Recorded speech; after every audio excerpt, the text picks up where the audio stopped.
ઈશાવાસ્યા મહાદેવી શ્રી વિષ્ણુપ્રિયાની તપોભૂમિ માટે આપણા બધા માટે અનુગ્રહી શ્રી હરિચરણ કમળાંકી અનિર્દેશ રમ્ય શ્રી વડતાધામ એમાં મહાશ્રેય મૂર્તિ શ્રીજી મહારાજે પરમ મુક્તિ નિમિત્તે સ્વરચિત પદ્માકાર દેવાયતન જે અપ્રાકૃત મનોહર સદા પ્રગટ વિરાજમાન ઈષ્ટ શ્રી હરિકૃષ્ણ મહારાજ શ્રી લક્ષ્મીનારાયણાદિક દેવો નિખિલ પ્રસાદીભૂત જળ અને સ્થળો દિવ્ય મુક્તો અને મુનિઓ પ્રભુ સ્થાને આપણા સૌના ગુરુ સ્થાને વિરાજમાન પરમ પૂજ્ય આચાર્ય મહારાજ શ્રી ત્યાગી ગૃહી બહેનોના ગુરુ માતા શ્રી રૂપા પૂજ્ય શ્રી ગાદીવાળા બા શ્રુતિ રૂપા પૂજ્ય શ્રી ભોજી મહારાજ સમસ્ત પાવનકારી ધર્મગુરુ સર્વે પૂજનીય ત્યાગી બહેનો સર્વે વંદનીય મુમુક્ષુ બહેનો આપ સૌના આત્મામાં વિરાજમાન અચ્યુત આધારને પ્રણામ. જય સ્વામિનારાયણ. જય સ્વામિનારાયણ. ભગવાનના ભક્ત તો બ્રહ્મની મૂર્તિઓ જ છે. આપ સૌના તો ચરણની રથ તુલ્ય પણ હું નથી. કોઈ મારી એવી સામર્થ્ય નથી, કોઈ કેપેબિલિટી નથી, કોઈ એલિજિબિલિટી નથી, કોઈ ક્વોલિફિકેશન નથી કે હું આપ કોઈને જ્ઞાન ઉપદેશ કરું.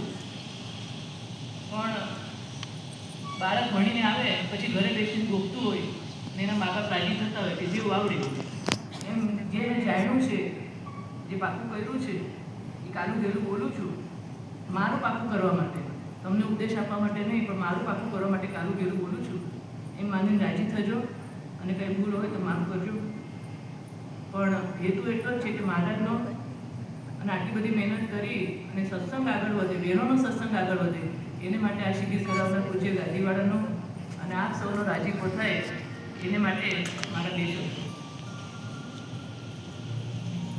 Shikshapatri is thumbnail of 350 Hindu scriptures. મહારાજે કીધું કે સર્વે જે સચ્છાસ્ત્ર એનો જે સાર એને અમે અમારી બુદ્ધિએ કરીને ઉધારીને આ શિક્ષાપત્રી લખી છે. તો આનો જે વિસ્તાર છે મારા સંપ્રદાયના ગ્રંથમાંથી જાણવું. સત્સંગી જીવનમાં મહારાજે કીધું કે મારા આશ્રિતોએ આ શિક્ષાપત્રીનો દરરોજ નિયમપૂર્વક પાઠ કરવો. આખું જન્મમલ પૂરું થાય ત્યારે પાઠ થાય, 5 નામ આવે એમાં પાઠ ન થાય. એવી રીતે શિક્ષાપત્રીનો પાઠ કરવો. ભોજન પહેલાં જ પવિત્ર થઈને સ્વસ્તિક આસને બેસી આ પાઠ કરી અને પછી ભોજન કરવું. રોગાદી આપતકાળ સિવાય દિવસે પાઠ ન થાય તો રાતે પણ નિત્યવિધિ પતાવીને એક સ્થાનમાં બેસીને આદરથી આ શિક્ષાપત્રી વાંચવું. અને જે પ્રકારે પોતાના હૃદયમાં શિક્ષાપત્રીમાં કહેલા અર્થની સ્ફૂર્ણા થાય એ પ્રકારે નિત્યે ધીરે રહીને સ્પષ્ટ ઉચ્ચારણપૂર્વક પાઠ કરવો આ સત્સંગી જીવનમાં મહારાજની આજ્ઞા છે. આપણે 15 મિનિટમાં રોજ વાંચી નાખીએ છીએ. આજ્ઞા છે એટલે વાંચવી જરૂરી છે, પણ માત્ર વાંચવાની આજ્ઞા નથી, અર્થની સ્ફૂર્ણા થાય એ મુજબ વાંચવાની આજ્ઞા છે. ઘણા બહેનો કથા સાંભળતા હોય જોડે શિક્ષાપત્રીમાં છે, તો તમે કોન્સન્ટ્રેટ ક્યાં કરો? કથાનો અર્થ તમે સમજો છો કે શિક્ષાપત્રીનો અર્થ સમજો છો? ઘણા મહાન હોય છે, 2-3 જગ્યાએ વૃત્તિ રાખતા હોય, કીર્તન ગાતા હોય, માળા પણ કરતા હોય અને જોડે શિક્ષાપત્રી પણ વાંચતા હોય. તો ઘણાની વૃત્તિઓ 2-3 જગ્યાએ રહેતી હોય, પણ મારા જેવા જે હોય પણ એક જગ્યાએ પણ વૃત્તિ રાખવી અઘરી હોય, તો એવા જે છે એને માટે મહારાજે કીધું કે એકાગ્રતાથી અર્થની સ્ફૂર્ણા થાય એમ પાઠ કરવું. હવે મારા સિલેબસ પ્રમાણે શિક્ષાપત્રીનો 53મો શ્લોક. વિધવા સ્ત્રીઓ માત્રને પોતાના ભાલને વિશે તિલક ન કરવું, ચાંદો પણ ન કરવો. અને પછી સર્વે જે અમારા સત્સંગી તેમણે મને કરીને કલ્પ્યા જે ચંદન પુષ્પાદિક ઉપચાર તેમણે કરીને શ્રી કૃષ્ણ ભગવાનની માનસિક પૂજા કરવી. જે બહેનોના પતિ દેહ ત્યાગ કરી ગયા છે એમણે પોતાના કપાળમાં ત્રિકુંડ કે ઉર્ધ્વકુંડ કોઈ પણ તિલક કરવું નહીં. અને કંકુ, ચંદન, પ્રસાદીની ભસ્મ હોય કે હળદર હોય કે બીજો કોઈ પણ ચાંદો વિધવા બહેનોએ કપાળમાં કરવો નહીં. કારણ કે કપાળમાં જે ચાંદો આભૂષણનું પણ ગણાય છે. જે વિધવા બહેનો છે એને પતિભાવે કરીને ભગવાનની સેવા કરવાની છે, પણ એને માટે પોતાનો દેહ શણગારવાની જરૂર નથી. કારણ કે વિધવા બહેનોને જે આભૂષણ છે એ વર્જ્ય છે. એટલે પ્રસાદીની ભસ્મ કે કંકુ ચંદન હોય તો વિધવા બહેનોએ આંગળીથી લઈ અને ગળે ચાંદો કરવો. હવે ગળે ચાંદો કરવાની હા છે, પણ પ્રસાદીનો હાર હોય તો પાછો ગળામાં પહેરવાની ના છે. એટલે જો પ્રસાદીનો હાર હોય તો આદરથી મસ્તકે ચડાવી, આંખી લગાડી, પગે લાગી અને આદરથી મૂકી દેવું, પણ ગળામાં પહેરવો નહીં. અને જો પ્રસાદીનો હાર પણ ગળામાં ધારણ કરે, એ કપાળમાં ચાંદો કે તિલક કરે, તો ઉપવાસ કરવા એ મુક્તાનંદ સ્વામીએ સતી ગીતામાં કીધું છે. હવે આહ્નિક કર્મ આગળ કે સત્સંગી બધાએ માનસી પૂજા કરવી. અમારા આશ્રિતોએ માનસી પૂજા અને પ્રત્યક્ષ પૂજા તે કર્યા વિના અન્ન ન લેવું એ મહારાજની સત્સંગી જીવનમાં આજ્ઞા છે. અને બીજું કે માનસી પૂજા કર્યા વિના બાહ્ય પૂજા પણ કરવાની નથી. સીધી બાહ્ય પૂજા કરીએ એવું ન ચાલે. પહેલાં માનસી પૂજા કરી અને પછી બાહ્ય પૂજા કરવી એ પણ સત્સંગી જીવનમાં આજ્ઞા છે. રોજ 5 વાર માનસી પૂજા કરવાની હોય અને જે હરિભક્તો રોજ 5 વાર માનસી પૂજા કરે ઉત્તમ છે, 3 વાર કરે મધ્યમ અને 1 વાર કરે કનિષ્ઠ છે. પણ ઘણા એવા મહાન માણસો હોય છે કે માનસી પૂજા કર્યા વગર જ જમે પણ છે. તો એને માટે આપણા શાસ્ત્રોમાં લખ્યું છે કે જે જમે છે એ આ ને આ નરક છે. એટલે જે 1 વાર પણ ન કરતા હોય 1 વારથી શરૂ કરો, થોડા દિવસ થાય એટલે 3 વાર શરૂ કરો, પ્રયત્ન 5 વાર ન કરો, પણ શરૂ તો કરો 1 વાર. નહીં તો તમે શું જમો છો એ શાસ્ત્ર તમારે વિચારો શાસ્ત્રમાં પૂછવાનું. ખર્ચો જરાય નથી, જરાય મહેનત નથી, કોઈ નથી થતી, કરતા નથી. એમ નથી થતી એમ નહીં, આપણે કરતા નથી. અને તેના 23મા અધ્યાયમાં મહારાજે કીધું છે કે જે ભક્ત આવી રીતે માનસી પૂજા કરે એને ભગવાનમાં હેત વધતું જાય. પ્રેમનો નિત્ય દેશ વિદેશે પ્રેમના હાથે વેચાય. ક્યાંય મળતો નથી ભગવાનમાં હેત. પણ જો ભગવાનમાં હેત વધારવું હોય આપણે તો આપણે માનસી પૂજા શરૂ કરી દેવું. જે ન કરતા હોય એને માટે. બાકી તો તમે તો બધા કરતા જ હશો. કદાચ કોઈ નવા હોય ન કરતા હોય અથવા આળસ પ્રમાણથી કે રહી જતી હોય તો ગાફલાઈ ન રાખવી અને મહારાજની આજ્ઞા પ્રમાણે મહારાજને રાજી કરવા માટે અને અનંત અનંત અનંત ફળ પામવા માટે બધાએ 5 વાર માનસી પૂજા કરવા માંડવું. બીજું કે માનસી પૂજા અને પ્રત્યક્ષ પૂજા બેમાંથી કઈ ઉત્તમ છે? તો અતિ રોમાંચિક જાત્રે અને ગદગદ થઈને જે પૂજા થાય એ માનસી હોય કે બાહ્ય હોય, તો જે હેતે સહિત પૂજા થાય એ ઉત્તમ છે. ભલે મૂર્તિ ન દેખાતી હોય તો પણ સાવધાન થઈને માનસી પૂજા 5 વાર કરવા માંડે તો એવા આગ્રહવાળા ઉપર એની ભક્તિએ કરીને ભગવાન વશ થઈ જાય છે. અને કેવા વશ થાય છે? તો જે જન કે તે કરો. જે આવા આગ્રહ રાખતા હોય અને જે એવી ભક્તિ કરવા માંડે તો પછી ભગવાન એને વશ થઈ જાય છે. એ તો બધું મહારાજનો રાજીપો મળે. પ્રારંભ છે એ કોઈથી બદલાતું નથી. આ હાથની જે રેખા છે એ લખનાર, ભૂસનાર અને બદલાવનારી ભગવાન જ છે. પણ જે ભક્ત આવી રીતે અલગ અલગ ઋતુ પ્રમાણે જે ઉપચારો હોય, શિયાળાની માનસી પૂજા, ઉનાળાની આ 3 માનસી પૂજા અંત્યના 23મા વચનામાં લખી છે. અલગ અલગ ઋતુ પ્રમાણેના ઉપચારોથી પ્રેમે સહિત માનસી પૂજા અને મહિમાએ સહિત નિત્ય કરવા માટે તો એ ભક્ત ઉપર આગ ફાટી પડે એવું દુઃખ આવવાનું હોય તોય સોળીનું સોય ટળી જાય. આ શાસ્ત્રમાં લખ્યું છે. આટલો બધો મહિમા છે. તો જે ઓછા મહિમાથી કરતા હોય આટલો બધો અને અપાર મહિમા જાણીને મહિમાએ સહિત કરજો તો તમને ભગવાનમાં વધારે હેત થશે. અને જે ન કરતા હોય શરૂ કરી દેજો. બીજું કે માનસી પૂજા કરતી વખતે મૂર્તિ ક્યાં ધારવી અને માનસી પૂજા કઈ રીતે કરવી એ બધું આપણા શાસ્ત્રમાં લખ્યું છે. ક્યાં ધારવી એટલે કઈ જગ્યાએ માનસી પૂજા કરતા મૂર્તિ ધારવી. વડતાલમાં ધારવી કે ગઢપુરમાં ધારવી, પોતાના હૃદયમાં ધારવી, અક્ષરધામમાં ધારવી. બરાબર, આ બધો વિસ્તાર આપણા સંપ્રદાયના શાસ્ત્રોમાં લખેલો છે. એટલે જે ન કરતા જેને ન ખબર હોય આ બધું એટલે વિસ્તારથી આ બધું જાણી લો. મારે કીધું આ શિક્ષાપત્રીનો જે વિસ્તાર એ મારા સંપ્રદાયના ગ્રંથમાંથી જાણવું.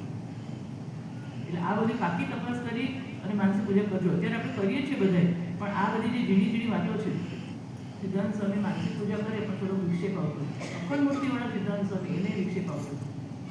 પછી ગોપાળાનંદ સ્વામી મહારાજ પધારી ગયા પછી પૂછ્યું કે તમે અખંડ મૂર્તિવાળા છો અત્યાર સુધી મહારાજે તો હવે તમને માનસી પૂજા વિક્ષેપ આવે તો હા, તો તમે એક કામ કરો, તમે જે માનસી પૂજા કરો છો એ સ્થૂળ અને સૂક્ષ્મ દેહમાં કરો છો. તો કારણ દેહ તમને નડે છે. તો હવે કારણ દેહથી પર જે આત્મા, એ આત્માની અંદર તમે ભારતની મૂર્તિ ધારી અને તમે જ્યારે માનસી પૂજા કરશો તો સ્થૂળ અને સૂક્ષ્મ તો તમે જીતી લીધા છે. પણ જે કારણ દેહ નથી જીતાતું એનું કારણ આ માનસી પૂજા આત્મામાં થશે એટલે તમારા કારણ દેહનો નાશ થશે અને પછી તમને કોઈ વિઘ્ન નહીં આવે. તો આ જે રીતિ એ સંપ્રદાયના જે શાસ્ત્રો કે જે આપણા સંપ્રદાયના કથાકારો એની પાસેથી શીખી લેવી અને એ પ્રમાણે માનસી પૂજા શરૂ કરી દેવી તો બહુ જ મોટો લાભ થશે. મહારાજની આજ્ઞા છે, મહારાજનો આશીર્વાદ છે એટલે માનસી પૂજા કરવી. શ્લોક 54 અને તે પછી શ્રી રાધાકૃષ્ણની ચિત્ર પ્રતિમા એનો આદર થકી દર્શન કરી નમસ્કાર કરી અને પછી પોતાના સામર્થ્ય પ્રમાણે શ્રી કૃષ્ણનો જે અષ્ટાક્ષર મંત્ર એનો જપ કરી અને પછી પોતાનું વ્યવહારિક કામકાજ કરવું. 8 પ્રકારની મૂર્તિ કીધી છે. પાષાણની મૂર્તિ, ધાતુની મૂર્તિ, મણિમય મૂર્તિ. એવી રીતે એક 8મી મૂર્તિ છે મનોમય મૂર્તિ. તો માનસી પૂજાથી જે મનોમય મૂર્તિ ધારી છે એ મનોમય મૂર્તિને હવે આંખ ખોલીને જે ચિત્ર પ્રતિમા છે ઘરમાં અથવા તો આપણી પૂજા પેટીમાં હવે એ મૂર્તિને ચિત્ર પ્રતિમામાં જોડવી. આ માત્ર ચિત્રમણ છે એવું ન માનવું. મહારાજે વચનામૃતમાં કીધું છે અમદાવાદમાં કે આજે નરનારાયણ દેવની મૂર્તિ છે ને ખાલી ચિત્રમણની મૂર્તિ ન માનતા, એ મોટો દોષ લાગશે. પણ એ મૂર્તિમાં જે મેં મનોમય મૂર્તિ ધારી છે, જે અક્ષરધામમાં મૂર્તિ છે, જે મંદિરમાં મૂર્તિ છે, એ જ ભગવાન આ મારી ઘરના ભગવાન ઘરની મૂર્તિમાં અથવા મારી પેટી પૂજામાં એ જ ભગવાન પ્રગટ છે. એવી રીતે મનોમય મૂર્તિ, આ ચિત્ર પ્રતિમાની મૂર્તિ, અક્ષરધામની મૂર્તિ, મંદિરની મૂર્તિ બધાની એકતા કરીને આ જે ચિત્ર પ્રતિમાની જે પેટી પૂજા છે અથવા ઘરની મૂર્તિ છે એના દર્શન કરવા, આદર ભાવથી દર્શન કરવા. આદરાનંદ સ્વામી અને નારાયણજી સુતાર એની પાસે મહારાજે આપણને બધાને પૂજા કરવા માટે મૂર્તિની છાપો બનાવડાવી. અક્ષરભુવનમાં ઘનશ્યામ મહારાજની પાછળ છે એ છાપો, એના દીવા, એની ઉપર શુદ્ધ ઘીની મેચ લગાડે અને વસ્ત્ર કે કાગળ ઉપર છાપ પાડી અને આપણને પૂજા કરવા આપે છે. તો બુદ્ધ અવતારની મૂર્તિ, રાધા કૃષ્ણ, હરિકૃષ્ણ, નરનારાયણ દેવ મહારાજ તપ કરે છે અને જોડે ધર્મભક્તિ મહારાજ તપ કરે છે અને જોડે નરનારાયણ દેવ છે અને મહારાજની સભાની મૂર્તિ, આવી ઘણી મૂર્તિ મહારાજે કરાવી છે. અને એમાં મહારાજે લખાવ્યું છે કે આ મૂર્તિમાં સદાય મારો વાસ છે એવું નીચે લખેલું છે. જ્યારે આપણને ચિત્રામણ જેવું લાગે ત્યારે વાક્ય વાંચવું. પ્રગટ મારા નેત્રની સામે વિરાજમાન છે એવું ધારી અને આદરથી દર્શન કરવા. દર્શનની રીત મહારાજે કૃષ્ણ કુરબાઈની વખાણી છે વચનામૃતમાં કે એક એક અંગ જાજી વાર સુધી નિરખે મહારાજનું અને નિરખીના અંતરમાં ઉતારે અને ત્રણેય અવસ્થામાં અંગ વગર જોઈ દેખાય, અખંડ સાંભળવા માંડે, પછી બીજું અંગ નિરખી એનું ધ્યાન કરે, એ ત્રણેય અવસ્થામાં દેખાય. એમ ત્રણેય અવસ્થામાં આખી મૂર્તિના અંગે અંગ ઈદમ દેખાય ત્યાં સુધી ધ્યાન કરી કરી મૂર્તિ ધારી અને મૂર્તિ સિદ્ધ કરી લીધી. ચિંતામણી તુલ્યજી મહારાજની મૂર્તિ એના દર્શન કરી અને પંચાંગ પ્રણામ કરવા અને પછી પૂજ્ય ગાદીવાળા આપેલો જે અષ્ટાક્ષર મંત્ર, જે ગુરુ મંત્ર, એના જપ કરવા. તુલસીની માળા લઈને જે રીતે મંત્રના અર્થની સ્ફુરણા થાય અને નામીય યુક્ત નામ કયો વેદ મેં મુરારી, મંત્ર મૂર્તિ સામે જોતા મંત્રનો અર્થ સમજતા અને લહર કે નહીં પણ જે રીતે આખું નામ બોલાય તમને એવી રીતે નહીં, સ્વામિનારાયણ અથવા તો જે ગુરુ મંત્રો સભામાં બોલવું ઉચિત નથી, જે પણ છે આખો મંત્ર વ્યવસ્થિત રીતે બોલાય એવી રીતે મૂર્તિ સામે જોતા, મૂર્તિનું ધ્યાન કરતા અને મંત્રનો અર્થ સમજાય એવી રીતે મહારાજની મૂર્તિનો મહિમા સમજતા એક એક જપ કરવો. તો 200 અથવા 500 જપ કરવા આ નિયમ છે. જેણે 2 માળાનો નિયમ લીધો હોય એણે જો 1 માળા વધારે કરે, કારણ કે ગૃહસ્થ ધર્મ કે ત્યાગી, ગૃહસ્થ ધર્મમાં કદાચ સૂતક આવે, એ ઉપરાંત બહેનોના જે માસિક ધર્મ, એ વખતે જે માળા રહી જાય છે તો એને માટે થઈને કાયમ 1 માળા વધારે જ કરવી. એટલે જેટલી માળા રહી ગઈ છે એ રોજની 1 માળામાં, અને ખબર પડે કે 10 દિવસ કે આટલા દિવસ રહી ગઈ છે ત્યારે તો વધારે કરવી ખાસ. કદાચ આવી રીતે રહી ગઈ હોય તો કાયમ 1 માળા કરતા હોય એટલે આપણે ગુરુ મંત્રનો જે નિયમ છે એ આપણો ભંગ ન થાય, જે વખતે આ ગુરુ મંત્રની માળા ન થઈ હોય ત્યારે. અને ગુરુ મંત્રના જપ કર્યા પછી મહારાજની બીજી કોઈ આજ્ઞાનો લોપ ન થાય એવી રીતે પછી પોતાનું વ્યવહારિક કામકાજ કરવું. આ જે સામાન્ય સત્સંગી છે કે જે ઘરની ચિત્ર પ્રતિમા રાખે છે અને પેટી પૂજા કરે છે, ગુરુ મંત્રનો જપ કરે છે અને સ્વામિનારાયણ ભગવાનનું ભજન કરે છે, આ સામાન્ય ભક્તો એને માટે આ નિયમ. હવે શિક્ષાપત્રી શ્લોક 55 અને 56 એમાં જે અમરીશ રાજાની પેટે અમારા સત્સંગમાં આત્મનિવેદી એવા ઉત્તમ ભક્તો હોય એની વિધિ માને છે. અને અમારા સત્સંગીમાં અમરીશ રાજાની પેટે આત્મનિવેદી એવા ઉત્તમ ભક્તો હોય જેમણે પણ પ્રથમ કહ્યું એવી રીતે અનુક્રમે કરીને માનસી પૂજા પર્યંત સર્વે ક્રિયા કરવી. અને તે જે આત્મનિવેદી ભક્ત તેમણે પાષાણની અથવા ધાતુની જે શ્રી કૃષ્ણ ભગવાનની પ્રતિમા અથવા શાલિગ્રામ તેની જે પૂજા તે દેશકાળને અનુસરીને પોતાના સામર્થ્ય પ્રમાણે પ્રાપ્ત થયા જે ચંદન પુષ્પ ફળાદિક વસ્તુ તેને કરીને કરવી. અને શ્રી કૃષ્ણ ભગવાનનો જે અષ્ટાક્ષર મંત્ર તેનો જપ કરવો. આત્મનિવેદી ભક્તો એટલે જે ભક્તો ભગવાન મારા સ્વામી છે અને હું એનો દાસ છું એ માનીને દાસ ભાવે પોતાનું સર્વસ્વ ભગવાનને અર્પણ કરી દે છે. કંઠી તુલસીની પહેરીએ છે. કોઈ વસ્તુ અર્પણ કરવાની હોય ત્યારે એવું કે તુલસીને પાંદડી અર્પણ કર્યું. ભગવાનને કંઈ અર્પણ કરે તો જોડે તુલસીનું પાન આપે, ત્યાં તુલસીને પાંદડી તમને અર્પણ કર્યું. એવી રીતે આપણે તુલસીની કંઠી પહેરીએ છીએ એટલે આખું આ તન મન જીવન આખું આપણે ભગવાનને અર્પણ કરી દીધું છે.